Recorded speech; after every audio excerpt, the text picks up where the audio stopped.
다 잘 될 것입니다. 다 지나갈 것입니다. 할렐루야. 오늘은 사도행전 27장 말씀을 읽었습니다. 본문은 사도 바울이 로마로 가는 과정에서 지중해 연안에서 유라굴로 광풍을 만난 사건을 기록하고 있습니다. 1절을 보면 우리가라는 말이 있는데 우리 안에는 양이 있는 게 아니고 우리 안에는 누가가 있습니다. 누가복음과 사도행전을 기록한 누가가 우리가라고 기록하는데, 우리가라고 기록한 것은 바울과 백부장과 일행들이 타 있지만 그 안에 특별히 누가 타 있다고? 누가가 타 있는 누가.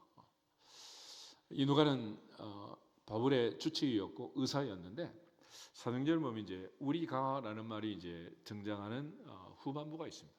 그래서 we section이라고 하는데, 우리가라고 얘기할 때 이때부터는 이제 누가가 직접 경험한 체험한 사건을 기록합니다. 대부분은 이제 데오빌로 가카에게 그가 전에 들은 이야기, 역사적 순서대로 차례대로 이제 기록하지만은 사도행전 후반에서는 특별히 이제 누가가 의사의 관점에서 정확하게 또 과학자의 관점에서 그렇게 기록해 내고 있습니다. 특별히 이제 1절을 보면 바울을 로마로 데려가는 최종 책임자는 백부장 율리오라고 있습니다. 백부장 율리오에게 이 모든 일이 맡겨졌고, 이제 백부장 율리오가 사도 바울을 또 일행들을 인솔해서 이제 로마까지 가게 되는 여정입니다. 그런데 먼저 이제 탔던 배는 2절을 보면 아드라 무테노라는 배였습니다. 그리고 두 번째 이제 환승해서 탄 배는 6절에 알렉산드리아라는 배를 타게 됩니다. 그래서 먼저 이제 아시아 해변 각처로 다니던 섬 지역을 왕래하던 이런 여객선, 이게 바로 이제 아드라무테노 배였고, 로마까지 가는 좀 더 큰 배, 이게 바로 이제 알렉산드리아라는 배를 타고 가게 됩니다. 그런데 여기서 이제 특별히 백부장 율리오는 시돈에 도착했을 때 3절을 보면 바울이 친구들에게 가서 대접받을 수 있도록 그렇게 친절하게 허락을 했다, 그렇게 되어 있습니다. 그러니까 바울이 죄수의 신분으로 가긴 가지만은 총독 베스도부터 시작해서 많은 사람이 여러 차례 신문을 했지만 바울은 무죄라는 사실을 백부장도 잘 알고 있었기 때문에 바울을 죄수의 신분으로 데려가긴 하지만은 자유를 준 것을 알게 됩니다. 그리고 이제 바울이 지나간 이 모든 지역들을 보면 3절에 시돈에 왔다 그랬는데, 이 시돈은 우리가 잘 아는 것처럼 그 아합의 아내였던 이세벨의 고향이기도 합니다. 시돈의 왕녀 공주인데, 시돈과 두로와 시돈을 합쳐서 흔히 베니키아라는 지역입니다. 그래서 이제 항구 도시이고, 그가 계속해서 떠나가는 이 자리들을 보면 4절에 구브로 해안, 또 5절에 길리기아, 밤빌리아, 루기아의 무라시, 이렇게 이제 표현들이 나와 있는데, 바울은 1차, 2차, 3차 전도 여행을 통해서 소아시아 전역 또 지중해 연안을 항해하고 또 많은 수고를 했기 때문에 누구보다도 바닷길에 대해서 잘 알고 있었고, 또 이 당시 상황에 대해서 전문가 이상으로 그는 잘 알고 있었습니다. 문제는 이제 이런 상황에서 바울이 가는 이 과정을 보면서 백부장에게 이제 조언을 하게 되는데, 문제는 백부장이 이 말을 듣지 않았다라는 것입니다. 6절부터 우리 8절을 계속해서 한번 읽어보겠습니다. 거기서 백부장이 이탈리아로 가려 하는 알렉산드리아 배를 만나 우리를 오르게 하니, 배가 더디 가 여러 날 만에 간신히 니도 맞은편에 이르러 풍세가 더 허락하지 아니하므로 살몬의 앞을 지나 그레데 해반을 바람막이로 항해하여 간신히 그 연안을 지나 미항이라는 곳에 이르니 라세아시에서 가깝더라. 아멘. 1절부터 8절까지를 보면 여기까지 가는데 그렇게 썩 여행이 지금 순탄하지 않았다라는 걸 알 수 있습니다. 이번 이제 풍세가 허락하지 않았다 그랬는데, 예전에 2000년 전에 배들은 전부 범선, 바람을 이용해서 가는 배들이기 때문에 바람이 뒤에서 불어줘야 이제 배가 잘 나갈 거 아닙니까? 겨울에 이제 어린이실 보면 연 날리기를 하는데 날리고 싶어도 바람이 안 불면 연을 어떻게 날리겠어요? 마찬가지로 이 큰 배가 가는데 바람이 지금 풍세가 허락하지 않고 도움이 되지 않았다라고 얘기를 합니다. 그런데 바울이 지금 이제 그들에게 1차 권면을 하는데 9절 10절 우리 두 절을 같이 한번 읽어보겠습니다. 여러 날이 걸려 금식하는 절기가 이미 지났으므로 항해하기가 위태한지라 바울이 그들을 권하여 말하되 여러분이여 내가 보니 이번 항해가 하물과 배만 아니라 우리 생명에도 타격과 많은 손해를 끼치리라 하되 아멘. 어쩌면 지금 바울이 죄수 신분으로 가면서 오지르바이 넓다 이렇게 말할 수도 있겠죠. 지금 배에 대해서 뭘 안다고 선장과 선주도 아니고 지금 백부장도 아니고 지금 자기는 끌려가고 있는 입장인데 바울이 이처럼 담대하게 조언을 하게 됩니다. 그러니까 이렇게 할 수 있었던 이유가 무엇일까?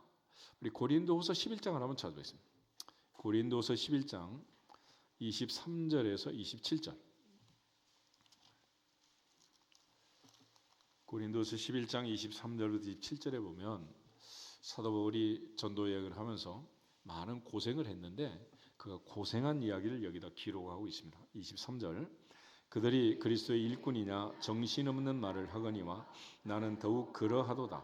내가 수고를 넘치도록 하고 옥에 갇히기도 더 많이 하고 매도 수없이 맞고 여러 번 죽을 뻔하였으니 유대인들에게 40에서 하나 감한 매를 5번 맞았으며 3번 태장으로 맞고 1번 돌로 맞고 3번 파선하고 일주일을 깊은 바다에서 지냈으며 여러 번 여행하면서 강의 위험과 강도의 위험과 동족의 위험과 이방인의 위험과 신의 위험과 광야의 위험과 바다의 위험과 거짓 형제 중의 위험을 당하고 또 수고하며 애쓰고 여러 번 자지 못하고 줄이며 목마르고 여러 번 굶고 춥고 헐벗었노라. 아멘.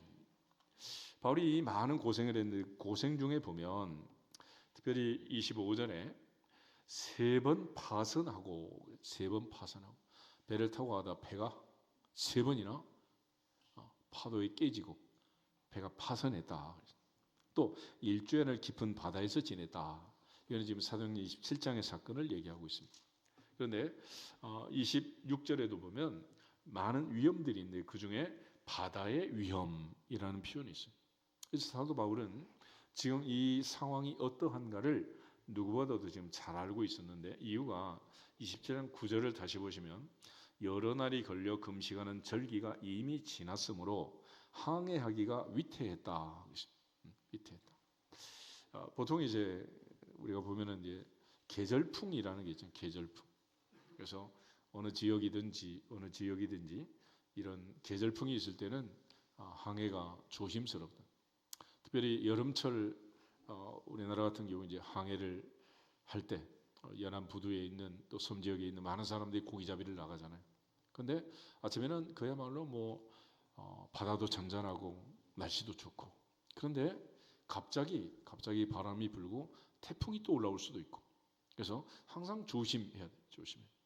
그래서 백령도라든지 울릉도라든지 섬 지역으로 가는 사람들은 특별히 이제 여행을 할 때 토요일 날 오는 배를 끊어놓으면 주의를 못 지킬 때가 있어요.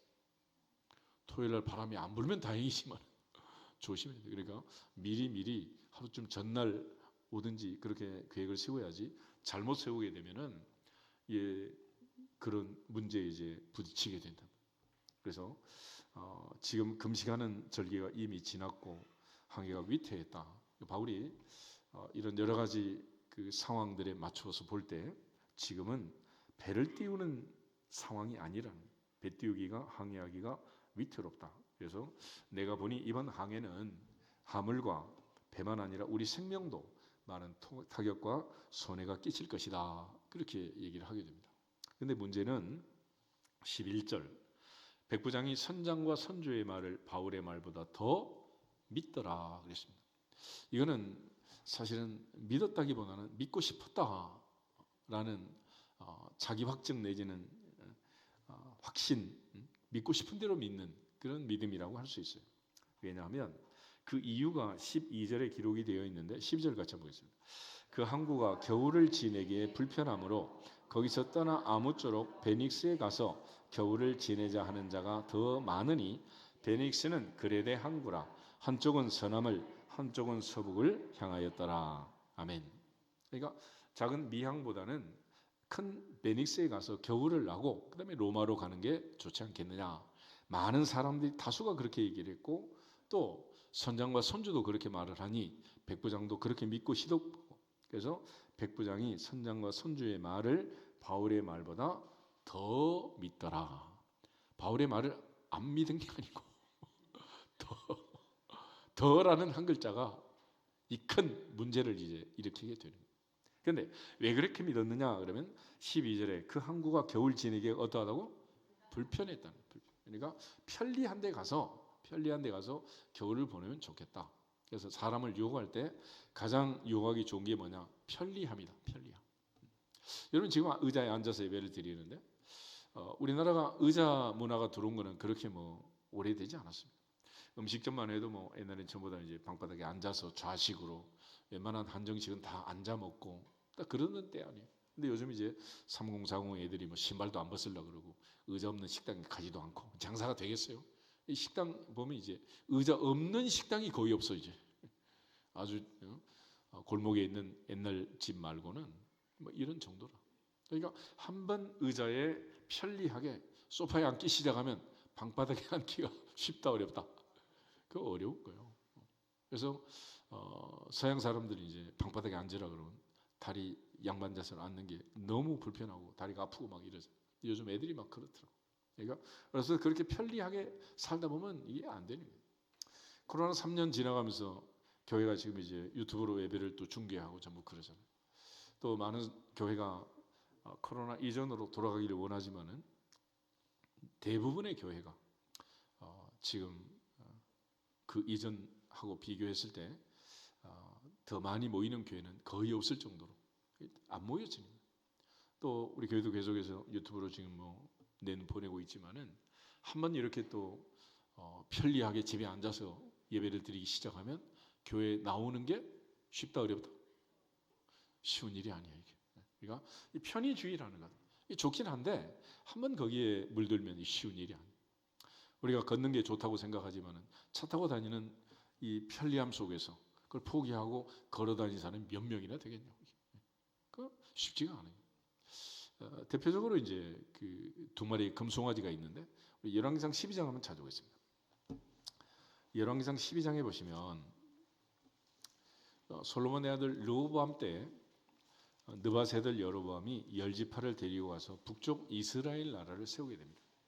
그리고 나라를 세우는 이제 세 가지 정강 정책이 있는데 그 첫 번째가 금송아지를 만들었어요. 그것도 두 마리를 만들었습니다. 그래서 베델과 단에 세웠습니다. 그리고 보통 사람으로 제사장을 삼았고 또 절기를 적당하게 바꿨습니다. 요즘 이제 북쪽에도 보면 우리 설날이 지나갔는데 우리는 설날이 명절 아니에요. 근데 북쪽 사람들은 절기를 바꿔가지고 자기들 수령의 생일날 이게 이제 가장 큰 명절이다. 그래서 이제 명절을 보내고 그러잖아요. 그러니까 북쪽 이스라엘 나라가 이제 그렇게 바뀌었는데 그 바뀌게 된 금송아지를 두 마리 만들게 된 이유가 있습니다. 이유가 뭐냐면 25절부터 29절을 같이 한번 읽어보겠습니다. 여로밤이 에브라임 산지에 세겜을 건축하고 거기서 살며 또 거기서 나가서 분우엘을 건축하고 그의 마음에 스스로 이르기를 나라가 이제 다윗의 집으로 돌아가리로다. 만일 이 백성이 예루살렘에 있는 여호와의 성전에 제사를 드리고자 하여 올라가면 이 백성의 마음이 유다 왕된 그들의 주 르호보암에게로 돌아가서 나를 죽이고 유다의 왕 르호보암에게로 돌아가리로다 하고 이에 계획하고 두 금송아지를 만들고 무리에게 말하기를 너희가 다시는 예루살렘에 올라갈 것이 없도다. 이스라엘아 이는 너희를 애굽 땅에서 인도하여 올린 너희의 신들이라 하고 하나는 베델에 두고 하나는 단에 둔지라. 아멘. 예루살렘에 가서 일주일에 한 번씩 제사 드리던 이 민족이 나라가 분열이 됐다고 주일을 안 지을 수가 없어요. 그러니까 안식일 제사 드리러 또 예루살렘에 와서 은혜 받으면 그들의 왕된 르호보암에게 마음이 돌아가서 자기를 죽이겠다 이런 겁을 먹고 르호보암에게 돌아가지 못하도록 예루살렘에 가서 제사 드리지 않도록 베델과 단에 두 마리의 금송아지를 만들었습니다. 근데 왜 두 마리냐? 이 베델이란 지역과 단이란 지역을 보면 베델은 이제 우리나라 지도와 뭐 다르겠지만은 개성쯤에 하나 금송아지를 만들고 하나는 저 북쪽 신우주나 이제 중강진이나 이렇게 북쪽 끝단에 있는 단 지역에다 이제 만들었습니다. 여기는 가까운 데로 가라 그런 얘기. 그래서 오레간이 이제 가까운 게 좋다 이런 생각들이 늘 있잖아요. 가까운 데. 그러니까 초등학교는 어느 학교가 좋아? 요즘 데보다 초품화 그래도 뭐 아파트도 초등학교가 있어야 되는데 모두 다 이제 가까운 걸 좋아하는 초, 중, 고 전부 다 이제 가까운데. 그렇지만 여러분 생각해 보세요. 대학교도 가까운 대학이 좋은가? 신림동 사람들이나 가까운 데가 좋지 뭐. 우리가 결국은 대학은 좋은 대학이 좋은 거고 교회도 좋은 교회가 좋은 거지 가까운 교회라고 가까운 학교라고 다 좋은 게 아니잖아요. 그래서 이 베델과 단의 두 마지를 만든 이유는 가까운 데로요. 가까운 데로. 편리함. 이것 때문에 결과적으로 이제 이 많은 사람들이 유혹과 미혹을 받게 된 것입니다. 궁극적으로 이 편의주의에 빠지다 보면 이렇게 되는 거예요. 그래서 오늘 사도행전 27장에 보면 이 백부장 율리오가 선장과 선주의 말을 바울의 말보다 더 믿게 된 이유가 뭐냐? 그러면 많은 사람이 다수가 겨울 지내기가 불편하니 베닉스로 가자 이런 사람이 많았고 또 자기 생각에도 거기 가면 더 좋을 것 같고 그래서 결과적으로 이제 믿고 싶은 대로 그랬으면 좋겠다라고 생각하고 지금 이제 결정을 내리게 된 거죠. 근데 문제는 이제 그렇게 결정을 내렸을 때 흔히 초심자의 행운이라는 게 있잖아. 27장 13절 한번 보겠습니다. 사도행전 27장 13절. 남풍이 순하게 불매 그들이 뜻을 이룬 줄 알고 닷을 감아 그레데 해변을 끼고 항해하더니 아멘. 이렇게 되면 이제 뭐 얼마나 쾌지나 칭칭 났네. 얼마나 좋겠어요. 날씨도 좋고 바람도 불고 지금 뭐 그레데 해변을 끼고 항해하기 딱 좋은 그런 시즌이다라고 생각을 하게 된 거죠. 근데 문제는 바로 14절 말씀부터 나오기 시작합니다. 바울이 이처럼 권면을 했음에도 불구하고 그들이 백부장 율리오가 잘못 판단을 함으로써 지금 이제 잘못된 결정을 내리게 된 것인데 특별히 14절부터 17절을 같이 한번 읽어보겠습니다. 얼마 안 돼요. 섬 가운데로부터 유라굴로라는 광풍이 크게 일어나니 배가 밀려 바람을 맞추어 갈 수 없어 가는 대로 두고 쫓겨가다가 가우다라는 작은 섬 아래로 지나 간신히 거루를 잡아 끌어올리고 줄을 가지고 선체를 둘러 감고 스르디스에 걸릴까 두려워하여 연장을 내리고 그냥 쫓겨가더니 아멘. 지금 바다 한가운데서 배가 말을 안 듣는 거예요. 배가 지금 광풍이 일어났고 배는 바람에 밀려 쫓겨가고 지금 뭐 그야말로 브레이크가 말을 안 듣는 거예요. 말을 안 들어. 이런 상황이에요. 육지에서 브레이크가 말을 안 들어도 두려운 일인데 바다 한가운데서 이런 일이 일어나면 어떻게 되겠어요? 지금 특별히 유라굴라는 광풍이 일었다 그랬는데 여러분 잘 아시다시피 이제 5대양 6대주에 태풍이 일어난 지역들이 있잖아요. 대부분 이제 필리핀 연안에서 이제 태풍이 발생해가지고 올라오면 이제 중국으로 갈지 아니면 베트남이나 동남아 쪽으로 방향을 틀지 아니면 이게 올라와서 한반도로 올지 대만으로 올지 아니면 일본 쪽으로 휘어질지 아무도 모르는 거 아니겠어요? 그래서 이 지역에 일어나는 걸 태풍이라고 그러죠. 인도양에서 일어나는 걸 사이클론, 대서양 연안에 미국에 늘 강타하는 건 허리케인 그러잖아요.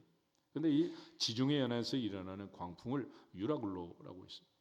이 광풍이 태풍이 지금 왔단 말이에요. 그러니까 태풍 시즌에 항해를 했으니 바울이 안 된다라고 말했지만 그들이 뭐 바람이 이렇게 좋은데 날씨가 좋은데 뭐 문제 있겠느냐? 그리고 이제 용감하게 지금 갔다가 얼마 안 돼서 이 광풍이 일어나게 된 거예요. 광풍. 그래서 이런 그 상황이 왔는데 지금 이 백부장이라는 사람, 이 사람을 보면 선장과 선주의 말을 바울의 말보다 더 믿더라. 그러니까 그야말로 사람의 말을 믿다가 이렇게 지금 큰 문제가 생긴 것입니다. 우리가 신앙생활이라는 것은 눈에 보이는 현상이나 환경보다는 말씀을 믿는, 약속의 말씀을 믿는 말씀 중심의 신앙이 될 수 있기를 축복합니다. 성경에 있는 백부장들은 이 윤리와 좀 다른 믿음 좋은 사람들이 참 많았는데, 우리 마태복음 8장 한번 보실까요?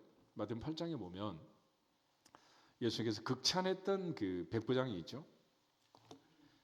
자기 하인이 병들어 죽게 됐을 때 예수님께 와서 고쳐달라고 간청을 하고, 예수님께서 내가 가서 고쳐주겠다 그렇게 말할 때 이 사람이 놀라운 얘기를 합니다. 군대에서는 그렇게 하지 않습니다. 내 집에 들어오심을 나는 감당하지 못하겠사오니 말씀으로만 하옵소서. 그러면 내 하인이 나을 줄 믿습니다. 그랬어요. 왜냐하면 내 위에 천부장이 있고 내 아래 50부장, 10부장이 있는데 군대에서는 말로 하지 이처럼 뛰어다니지 않습니다. 예수님처럼 왔다 갔다 하지 않습니다. 말씀만 하세요.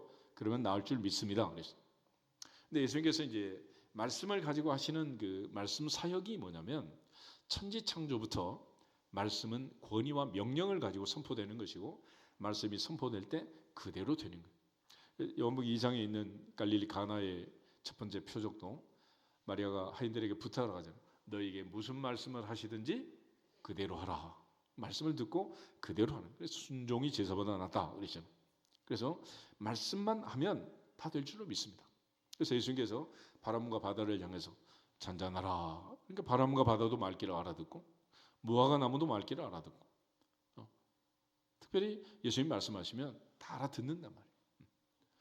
귀신도 귀신같이 이런 메커니즘을 알고 있었어요. 그래서 귀신이 예수님을 시험할 때 첫 번째로 마귀가, 만약 당신이 하나님의 아들이라면 이 돌을 명하여 뭐가 되게 해라?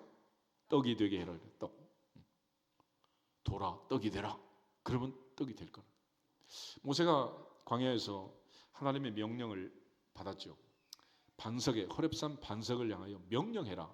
그리고 물이 나오도록 해라. 바위와 물을 내라. 그렇게 명령하라는데 할아버지 성질 나가지고 지팡이로 바위를 내리쳤잖아. 그래서 넌 안 되겠다. 아웃이다. 모세가 가나안에 못 들어간 거예요. 그러니까 요즘은 3살이고 5살이고 7살이고 말귀를 알아들어요? 못 알아들어요? 다 알아들어요. 지팡이로 때리면 안 돼요. 말로 해야지, 말로. 그래서 이 말로 해도 다 알아듣는다. 말로. 그래서 세상의 모든 삼라만상, 하늘의 별도, 일월 성신도, 바람과 바다도 하나님 말씀을 알아듣는다, 못 알아듣는다? 알아듣는다. 그래서 올해도 변함없이 겨울이 가고 봄이 올 줄 믿습니다. 그럼 만물이 하나님의 말귀를 알아들어서 그러는 거야, 말귀를. 근데 우리만 말귀를 못 알아듣고 장사꾼들에 속아지고 1+1에서 겨울옷 판다 그러니까 언제 입을지도 모르는데 막 또 사고 있잖아. 지금 겨울옷 사면 돼요, 안 돼요? 지금 안 되는 시즌이잖아. 이게 전부 다 우리의 어리석음, 이게 문제가 되는 거예요. 그런데 예수님께서 이 말을 듣고 나서 얼마나 놀랐는지 예수께서 10절 들으시고 놀랍게 여겼다 그랬습니다. 그리고 내가 진실로 너에게 이르노니 이스라엘 중 아무에게서도 이만한 믿음을 보지 못했다 그랬습니다. 그러니까 예수님 말씀하시는 것은 명령이고 선포다. 그러므로 예수님 말씀하시면 바람과 바다도 잔잔하게 되는 것이다. 그 어떠한 무화과 나무도 돌멩이도 다 알아듣는 말씀이에요. 그래서 늘 계시록은 7교회 말씀을 주시면서 마지막 후렴기가 귀 있는 자는 성령이 교회들에게 하신 말씀을 들을지어다. 그렇죠? 들을지어다. 그래서 하나님께서 우리 주신 최고의 은혜는 뭐냐? 믿음은 어디서 나온다? 들음에서. 그래서 두 귀를 뻥 뚫어놓고 마지막 죽는 순간까지 살아있는 마지막 능력이 뭐냐면 청각신경이 살아있습니다. 듣는 거예요. 들어. 그러므로 마지막 이제 할머니 할아버지 돌아가실 때, 아버지 어머니 시아버지 시어머니 돌아가실 때 마지막 사랑합니다, 감사합니다, 고맙습니다 이런 말을 해야지. 그래서 구시렁 되면 안 된다. 귀가 열려 있어, 귀가. 그리고 마지막 순간까지 믿지 않고 세상을 떠나는 사람이 있다면 마지막까지 전도할 수 있는 기회를 주시는 거예요. 아멘. 그래서 마지막까지 열어두신 그 청각을 이용해서 하나님께서는 마지막까지 기회를 주시고 마지막까지 기다리, 천년을 하루같이, 하루를 천년같이. 아멘. 이처럼 놀라운 은혜를 주시는 거예요. 그래서 이 백부장 주님께서 칭찬했던 그 백부장에게 13절 보면 가라 내 믿은 대로 될지어다. 믿은 대로 될지어다. 그럴 때 그 즉시 하인이 낫다. 그렇게 얘기를 합니다. 마태복음 27장을 한번 더 보겠습니다. 마태복음 7장에 보면 십자가에 운명하시고 이제 무덤에 갇혔을 때 무덤을 지키던 백부장이 있어요. 놀랍게 그 백부장이 예수님이 누구신가를 선포하는 신앙을 고백하는 장면이 있습니다. 54절 한 절만 같이 읽겠습니다. 백부장과 및 마태복음 27장 54절 마태복음 27장 예수님 돌아가셨는데 뭐 27장 차절이 어디 적고 있어요. 마태복음 27장 54절 백부장과 및 함께 예수를 지키던 자들이 지진과 그 일어난 일들을 보고 심히 두려워하여 이르되 이는 진실로 하나님의 아들이었도다 하더라. 아멘. 예수님을 믿던 그 누구보다도 아름다운 신앙 고백을 했던 백부장, 이는 진실로 하나님의 아들이었도다. 할렐루야. 주는 그리스도시요 살아계신 하나님의 아들이십니다. 베드로가 마태복음 16장 고백할 때 바요나 시몬아 내가 복이 있도다. 이를 내게 알게 한 이는 사람이 아니고 하늘에 계신 내 아버지시니라 라고 말씀했는데, 이 백부장에게 하나님이 은혜를 주셔서 이런 놀라운 고백을 하게 한 줄로 믿습니다. 그리고 사도행전 10장을 보시면 이방인 백부장 고넬료, 이방인의 오순절을 주도했던 사람이 있습니다. 이탈리아 군대의 백부장이고, 이 고넬료는 특별히 경건했고 기도와 구제에 힘쓰던 사람이었습니다. 1절에서 8절까지를 우리 같이 한번 읽어보겠습니다. 가이사라에 고넬료라 하는 사람이 있으니 이달리아 부데라 하는 군대의 백부장이라. 그가 경건하여 온 집안과 더불어 하나님을 경외하며 백성을 많이 구제하고 하나님께 항상 기도하더니 하루는 제9시쯤 되어 환상 중에 밝히 봄에 하나님의 사자가 들어와 이르되 고넬료야 하니 고넬료가 주목하여 보고 두려워하여 이르되 주여 무슨 일이니까? 천사가 이르되 내 기도와 구제가 하나님 앞에 상달되어 기억하신 바가 되었으니 내가 지금 사람들을 요바에 보내어 베드로라 하는 시몬을 청하라. 그는 무두장이 시몬의 집에 유숙하니 그 집은 해변에 있다 하더라. 마침 말하던 천사가 떠나매 고넬료가 집안 하인 둘과 부하 가운데 경건한 사람을 하나를 불러 이 일을 다 이루고 요바로 보내니라. 아멘. 백성을 많이 구제하고 항상 기도하던 이방인 백부장 고넬료, 그에게 베드로의 신방을 받게 합니다. 그리고 베드로가 그 집에 도착할 때 26절 보시면 마침 베드로가 들어오자 그 앞에 절을 하게 되고 베드로가 깜짝 놀라서 일어서라 나도 사람이다 하면서 이제 이렇게 세웠던 사람, 이게 바로 이방인 백부장 고넬료였습니다. 그런데 이 고넬료는 특별히 사도 베드로에게 놀라운 깨달음을 주었어요. 베드로가 왜 불렀느냐? 특별히 28절에 보면 이방인과 유대인이 교제하는 것은 뭐다? 위법하다, 불법이다 그랬습니다. 그때 하나님의 사자가 나타나서 자기에게 베드로의 신방을 받으러 한 얘기를 쭉 전달하게 됩니다. 그때 베드로가 놀라운 깨달음을 갖게 돼요. 이 깨달음 때문에 이방인인 우리가 구원을 받고 예수 믿게 된 거예요. 34절, 35절 두 절을 같이 한번 보겠습니다. 베드로가 입을 열어 말하되 내가 참으로 하나님은 사람의 외모를 보지 아니하시고 각 나라 중 하나님을 경외하며 의를 행하는 사람은 다 받으시는 줄 깨달았도다. 여러분 모두에게도 이 깨달음이 임하기를 주 이름으로 축복합니다. 믿음은 깨달음의 수준이라는 거예요. 깨달음의 수준이다. 우리가 같은 말씀을 읽고 같은 얘기를 들어도 그 수준에 따라서 달라지게 되는데, 만약 베드로가 이 깨달음이 없었으면 우리에게는 복음이 들어오기 어려워요. 이것 때문에 사도행전 15장에 이방인에게 복음을 전하고 할례를 행하지 않았다 그래가지고 바울과 바나바가 그들에게 다시 불려가고 여러 가지 공회가 열리고 많은 문제가 생기잖아요. 그래서 바울이 아무리 이방인의 선교문을 열려고 해도 열리지 않는 거예요. 그래서 이방 선교의 문을 연 사람은 베드로고 이방인의 사도로 이방인에게 본격적 선교 사역을 한 사람은 바울이다. 그래서 문을 연 게죠. 문을 연 것은 베드로가 이렇게 깨달음으로 연 거고, 44절부터 48절에 보면 이제 베드로가 말할 때 그 집안 모든 사람이 성령 세례를 받고 마침내 베드로에게 며칠 더 머물러 달라 이렇게 간청하는 말씀에 대한 갈급함과 사모함을 고백하고 있습니다. 성경을 보면 이처럼 백부장들이 믿음이 좋은 이유가 뭐냐? 그러면 이 명령에 죽고 명령에 사는 명령 체계를 알기 때문이다. 그래서 하나님의 말씀의 특성이 바로 그런 군인들의 명령 체계와 같다는 거예요.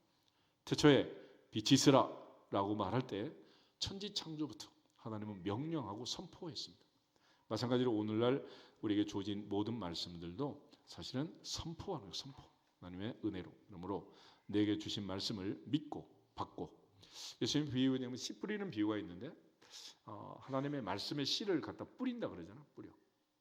그는 우리나라 농사하고는 좀 다른데 우린 돌멩이 다 골라놓고 옥토를 만들어 가지고 모종을 갖다가 하나 둘 심고 하나도 흐트러짐이 없게 하는데 유대인들은 워낙 돌밭이 많으니까 그렇게 해서 뭐 돌을 골라낼 수가 없어. 그래서 씨를 갖다 뿌리는 거죠. 그래서 말씀을 선포하는 것을 씨를 뿌리고 농사짓는 것과 비유로 주님 말씀하신 거예요.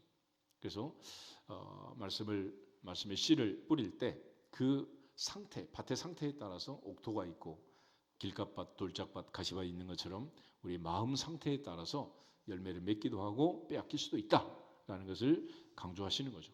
그런 차원에서 하나님의 말씀을 들을 때마다 그 은혜로 인하여 믿음으로 말미암아 구원을 얻는 하나님의 선물로 구원받는 이 놀라운 은혜가 내게 임했음을 믿고 깨달아지는 은혜가 있기를 주의 이름으로 축복합니다. 그런데 이제 이 유라굴라 광풍, 이 광풍이 불었고 그 다음에 이제 거기서 끝나지 않고 18절 말씀부터 20절까지 계속해서 한번 보겠습니다. 우리가 풍랑으로 심히 애쓰다가 이튿날 사공들이 짐을 바다에 풀어버리고 사흘째 되는 날에 배의 기구를 그들의 손으로 내버리니라. 여러 날 동안 해도 별도 보이지 아니하고 큰 풍랑이 그대로 있음에 구원의 여망마저 없어졌더라. 아멘. 지금 상황이 바다 한가운데서 풍랑을 만났고 이 바다 한가운데서 짐을 다 바다에 던져버렸고 또 배의 기구마저 다 던져버렸고 이제는 아무것도 이제 할 수 있는 방법이 없는 그런 상황이 되고 말았습니다. 거기다가 여러 날 해도 달도 별도 보이지 않고 큰 풍랑은 그대로 있고 구원의 여망은 없어졌다. 성경은 바로 이런 위기 상황, 인간의 절대 절망의 상황에서 하나님의 절대 희망이 피어나는 것을 가르쳐 줍니다. 그러므로 성경을 보면 모든 상황들이 그래요. 모세가 애굽에 갔을 때 그야말로 이스라엘 백성들이 죽게 되자 하나님께 부르짖자. 홍해바다 앞에서 죽게 됐을 때 그들이 또 부르짖는. 에스더가 유대민족 전체가 죽게 됐을 때 내가 죽으면 죽으리다 각오하고 또 아하수에르 왕 앞에 나갔던 것처럼 성경은 이처럼 죽음의 위기 앞에서 우리가 해야 할 일이 무엇인가를 가르쳐 줍니다. 다니엘이 사자굴 앞에 두고 하루 3번씩 자기 집에 가서 기도했던 것처럼 이처럼 아무 구원의 여망이 없고 아무 희망이 없을 때 여기에 희망이 있다면 단 한 사람 사도 바울 하나님의 사람이 있고 그가 하나님께 기도하고 하나님이 그의 생명을 붙잡고 계신다는 이 놀라운 사실입니다. 아멘. 그러므로 우리 모두가 바울처럼 이처럼 모든 사람이 죽게 됐을 때 사명을 잘 감당할 수 있기를 주의 이름으로 축복합니다. 모세가 민족 전체가 죽게 됐을 때 사명을 감당했던 것처럼 바울이 276명이 지금 다 죽게 됐을 때 그들의 생명을 위해서 하나님께 기도하고 또 그들을 권면했던 것처럼 우리의 사명을 잘 감당하는 것이 이 시대에 우리가 해야 할 일인 줄로 믿습니다. 바울이 지금 그들에게 다시 이제 부탁하고 권면하는 내용들이 계속 남아 있는데 18절, 19절에 보면 완전히 이제 다 버릴 수밖에 없는 상황이 되었고 21절, 22절 두 절을 같이 한번 더 보겠습니다. 여러 사람이 오래 먹지 못하였음에 바울이 가운데 서서 말하되 여러분이요 내 말을 듣고 그레데에서 떠나지 아니하여 이 타격과 손상을 면하였더라면 좋을 뻔하였느니라. 내가 너희를 권하노니 이제는 안심하라. 너희 중 아무도 생명에는 아무런 손상이 없겠고 오직 배뿐이리라. 아멘. 먼저 바울은 그레데에서 떠나지 않고 그냥 정박했으면 좋았을 텐데 내 말 안 듣고 지금 여기 와서 이 타격과 손상을 입었으니 얼마나 안타까운 일이냐. 그래서 그들의 잘못을 먼저 지적해주고 그 다음에 22절 권면할 때 이제는 안심해라.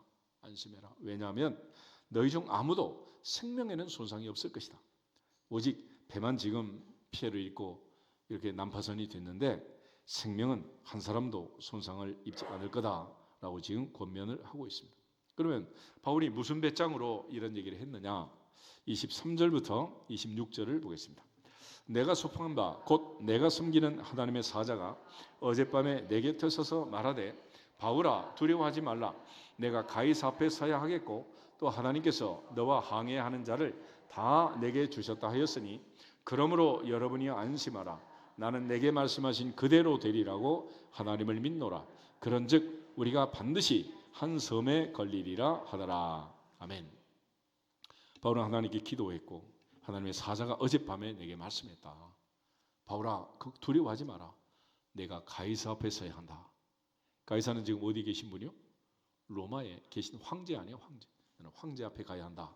그래서 바울은 계속해서 지금 이 로마로 가야 할 것을 강조하고 로마행을 지금 늘 주장하고 있고 또 로마를 보고 사바나를 봐야 할 것을 강조했습니다. 또 하나님께서도 그에게 주께서도 말씀하시기를 너는 반드시 로마로 간다. 로마로 가야 한다라는 것을 강조해 주었어요. 23장 11절 한번 보겠습니다. 23장 11절. 23장 11절에도 그날 밤에 주께서 바울 곁에 서서 이르시되 담대하라. 내가 예루살렘에서 나의 일을 증한 것 같이 로마에서도 증언하여야 하리라 하시니라. 아멘. 그래서 바울은 지금 로마로 가야 되고 하나님께서 그에게 로마로 가서 증언하라는 것을 한두 번 얘기한 게 아니다.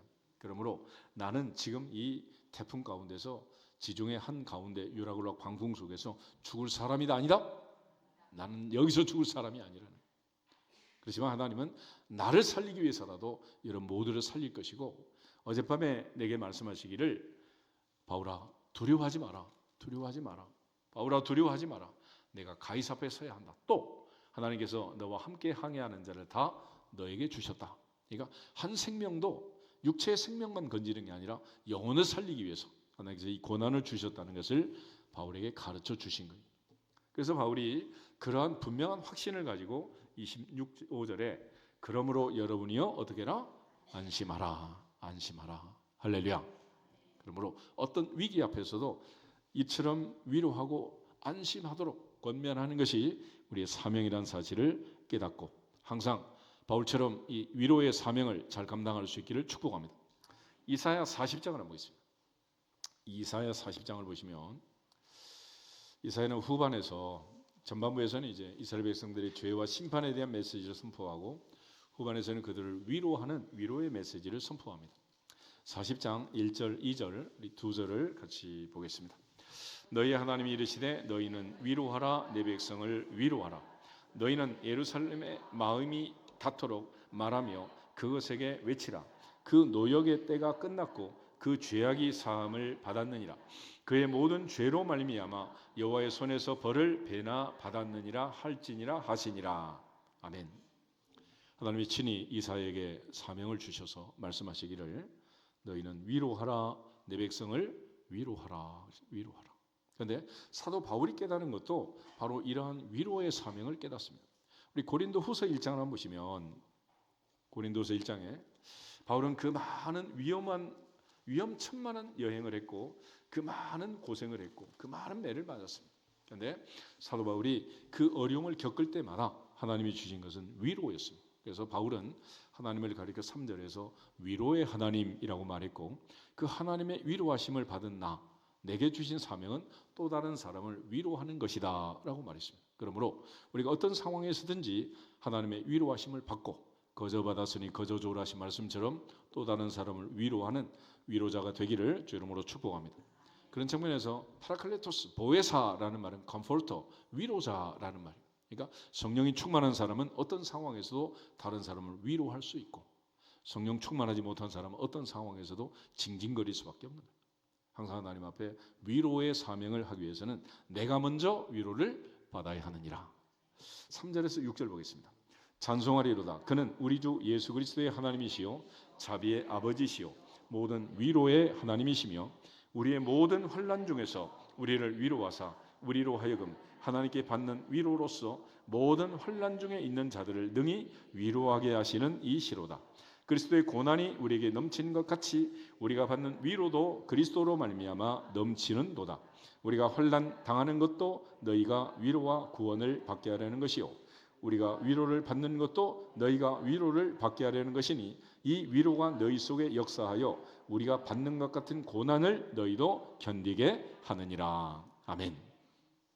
바울은 지금 지중해 한가운데서 난판선이 된 이 유라굴락 방풍 속에서 하나님이 주신 위로함으로 또 다른 사람을 위로하고 있는 거예요. 이와 같이 우리 모두가 다 어떤 상황에서든지 또 다른 사람을 위로할 수 있는 위로의 직분을 잘 감당할 수 있기를 주 이름으로 축복합니다. 고린도후서 5장을 한번 더 보겠습니다. 고린도후서 5장 17절에서 19절. 고린도후서 5장 17절부터 19절에 보면 그럼 우리는 어떻게 해서 다른 사람을 위로할 수 있느냐. 17절부터 19절 보겠습니다. 그런즉 누구든지 그리스도 안에 있으면 새로운 피조물이라. 이전 것은 지나갔으니 보라 새 것이 되었도다. 모든 것이 하나님께로서 났으며 그가 그리스도로 말미암아 우리를 자기와 화목하게 하시고 또 우리에게 화목하게 하는 직분을 주셨으니 곧 하나님께서 그리스도 안에 계시사 세상을 자기와 화목하게 하시며 그들의 죄를 그들에게 돌리지 아니하시고 화목하게 하는 말씀을 우리에게 부탁하셨느니라. 아멘. 새로운 피조물 된 그리스도인들에게 하나님께서 주신 귀한 직분은 18절 우리에게 화목하게 하는 직분을 주셨다. 아멘. 그래서 화평케 하는 자는 복이 있나니 저가 하나님의 아들이라 일컬음을 받을 것이다. 항상 모든 사람을 화목하게 하고 화평하게 하는 직분을 잘 감당하시기를 축복합니다. 그리고 19절에 보면 마지막에 화목하게 하는 말씀을 우리에게 부탁했다. 그러므로 우리가 말 한마디로 천냥빚을 갚는 것처럼 말씀으로 주의 말씀으로 위로하고 주의 말씀으로 화목하게 하고 주의 말씀의 사람이 되기를 주 이름으로 축복합니다. 결과적으로 바울은 이 바다 한가운데서 아무도 할 수 없는 아무도 줄 수 없는 그 놀라운 위로함을 받고 받은 바 그 사랑과 위로로 많은 사람을 위로하고 또 276명이 화목하도록 그래서 한 사람 한 사람 차례대로 모두 한 사람도 바다 가운데서 어려움을 당하지 않고 살아날 수 있도록 바울이 이제 후반에 보면 이제 섬에 걸려서 나올 때 권면을 해요. 이처럼 우리 모두가 다 하나님의 은혜 안에서 내게 주신 귀한 직분 사명 잘 감당해서 여러분이 안심하라. 여러분 안심하십시오. 바울이 위로했던 것처럼 많은 사람에게 위로와 화목의 직분을 잘 감당해서 어렵고 힘든 데를 살고 있지만은 다시 한번 하나님의 위로하심 속에서 우리 모두가 다 위로함을 받고 또 화목하게 안심하는 그리고 새롭게 새봄을 맞이하는 우리 모두가 되기를 주님의 이름으로 축복합니다. 우리 옆선 앞에서 인사하고 기도하겠습니다. 위로와 화목의 직분을 잘 감당합시다. 다 같이 주 예수 그리스도의 이름으로 충만할지어다 선포하고 기도하겠습니다. 주 예수